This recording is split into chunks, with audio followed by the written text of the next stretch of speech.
2 of the Act of 2023, this meeting may be conducted via remote participation.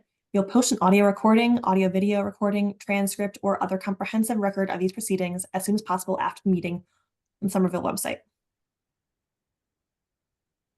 Hello, this is the CAPER public hearing. Once I hit the right button. Okay, this is the CAPER public hearing. This is the end of year reporting for the city of Somerville for several grants we get from the Department of Housing and Urban Development from the federal government. This is from the Mayor's Office of Strategic Planning and Urban Development. And nope, that's not our name at all. I'm reading too many things. Mayor's Office of Strategic Planning and Community Development. I had Urban from HUD in my head. I'm Miranda Rubin, and we will introduce the rest of my team. I am the Program Compliance Officer for OSPCD Admin. Miranda, sorry to interrupt you, but currently we're seeing what you're seeing on your screen and not the actual large presentation. And there's a bubble that's actually blocking part of the slides. Better? Better, but if you can share it so it's actually full screen. It's so weird because why is it doing that? Display settings, okay. How's that? There you go. Okay. Weird. Okay. Thank you, Alexis. Now, Alexis, will you introduce yourself? My name is Alexis Turgeon. I am the Housing Grants Manager in the Housing Division of the Office of Strategic Planning and Community Development. Alan Ignacio, Director of Finance and HUD and Community Development Programs for the Office of Strategic Planning. Roberta Cameron, Community Preservation Act Manager and supporting the finance team in OSPCD. Thank you, guys. We are now going to go over in this presentation what the programs are that we are discussing the end of year recap for, as well as the goals that were set for the past program year. We're then going to go over what funds were expended and the summary of the programs they funded, and then we'll have time at the end for any comments. The CAPER. CAPER is an acronym for Consolidated Annual Performance and Evaluation Report. It is our annual performance reporting that we use from our online system, IDIS, which is Integrated Disbursement Information System. This CAPER is a statutory and regulatory program report, which provides the city as well as HUD, federally United States Department of Housing and Urban Development, with the information they need to assess our overall program year performance. This is a consolidated plan because it covers the 3 grant programs that we received from HUD, one the CDBG grant, Community Development Block Grant, and those funds can be used the most flexibly of all of these funds for economic development projects, parks and open space, public services, infrastructure, and general improvements to low moderate income areas. The next grant program covered is HOME, the Home Investment Partnership, which is all used to further affordable housing programs and projects, and then ESG, the Emergency Solutions Grant, that is used to support homeless shelters, homeless prevention, and rapid rehousing programs for those who are unhoused or at risk of homelessness. And the projects undertaken in this past program year come from these 5 plans that were in our consolidated plan. The 2023-2024 program year was the 6th year of the 5-year consolidated plan cycle, which is because there was an extension given due to the pandemic. So this will be the last year with these exact goals, but the goals that were being followed this past year are 1, stabilize and revitalize diverse neighborhoods, where CDBG funds were used for neighborhood infrastructure, parks and open space, economic development projects. Goal 2 was create and preserve affordable housing. CDBG and home funds were used for homeowner rehab, energy system replacements, home buyer assistance, and tenant-based rental assistance. The next goal is family stabilization and workforce readiness, which was CDBG funds again for public service agencies, largely nonprofit agencies and other economic stabilizing activities. Infrastructure and urban environment improvements, again, CDBG funds are used to address recreational space, low moderate neighborhoods, mobility and safety improvements, and tree planting. I believe this is also where our one demolishment came from, the funding, as well as reducing and ending homelessness as the last goal, which is with the ESG funds, again, to reduce and end homelessness. And we'll break down a little bit more of what these goals looked like in real life in the next couple slides. This is a map of the low moderate income areas in Somerville. The green areas are neighborhood census tracts that were low moderate income during this past program year, as well as the one before, or the cycle before. Yellow was eligible this past year and was not previously, and then red is the opposite. It used to be low moderate income and now is not. In all likelihood, this data will change across the next 5-year consolidated plan, as the data being used currently is from 2011 to 2015, but as of now, this is what data that we are using. And I will turn it over to Alan. Thanks, Miranda. So this is just a quick chart showing the 10-year history of CDBG expenditures. As you can see, we've fairly consistently spent between $2.5-ish to $3 million. That's ramped up in the last couple of years as we've had in the last few years, as we've also had some increased spending due to COVID.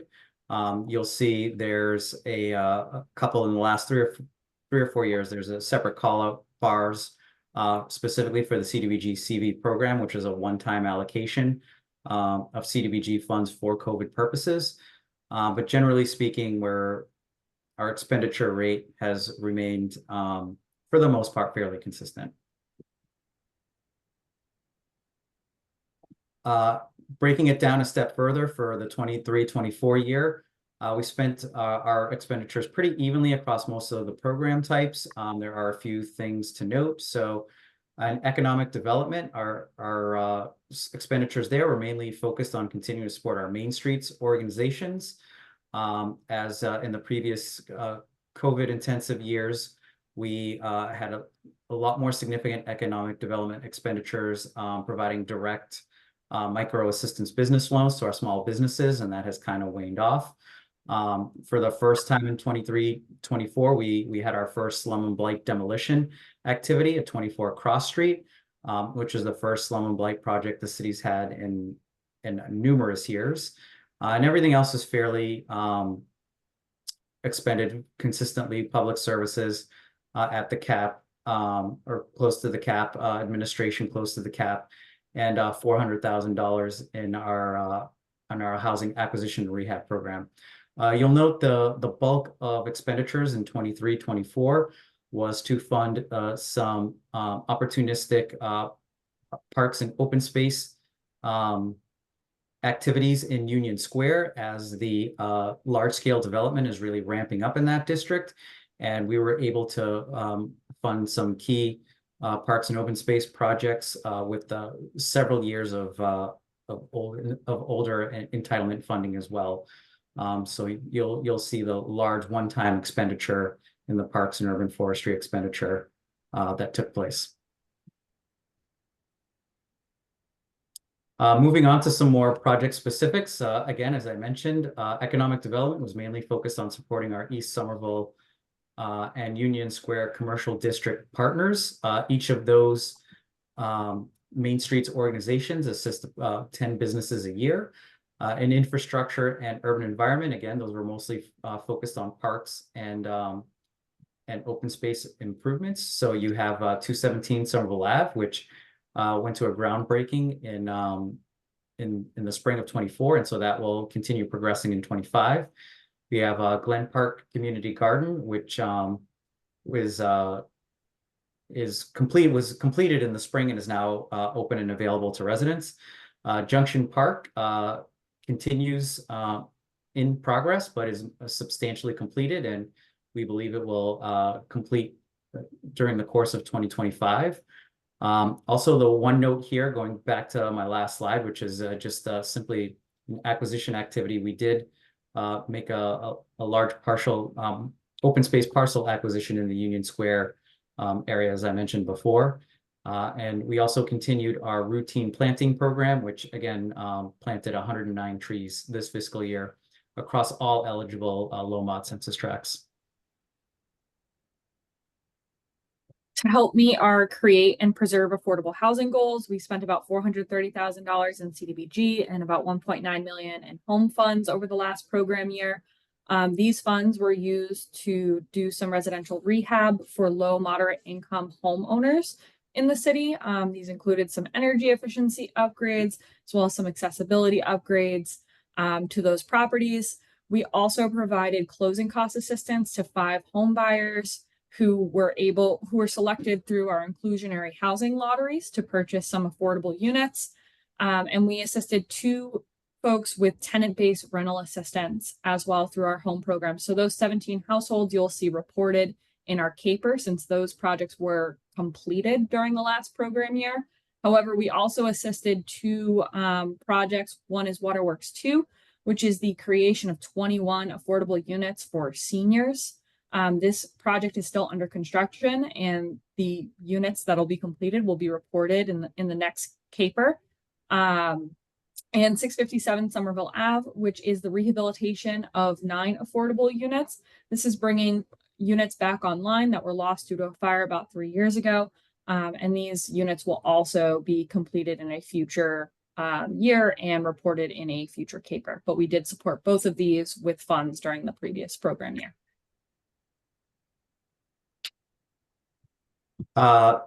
Kicking back off to CDBG focused activities. So again, we essentially spent our public service funds to the cap, including any program income we took into the previous year. And again, the main activities and agencies funded was continued to be our Project Soup program and also Teen Empowerment, which supported approximately 1,500 people, especially as food security and food prices continue to be a major lingering issue. And then we continued to spend down the last of our CDBG CV public services funds on the rental assistance program, which in total served a total of 39 clients. And lastly, in ESG, we were able to expend 237 of our regular program funds, ESG, and then spend our remaining 39,000 in ESG CV funds.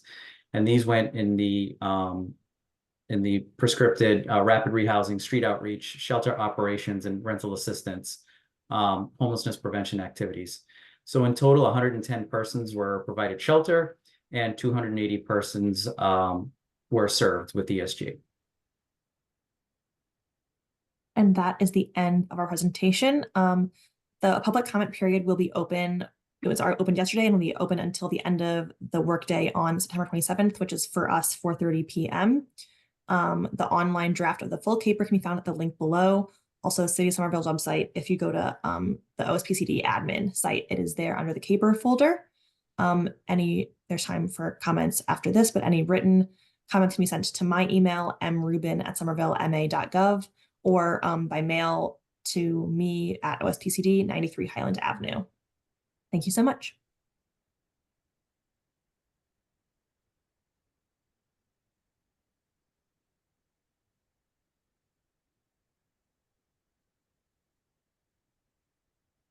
So I cannot see anywhere if there are comments anywhere.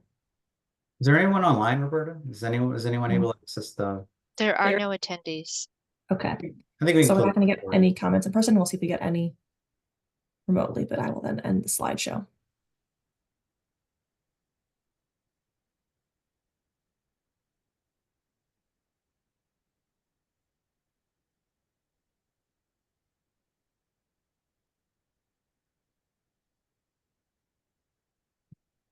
I think that's that.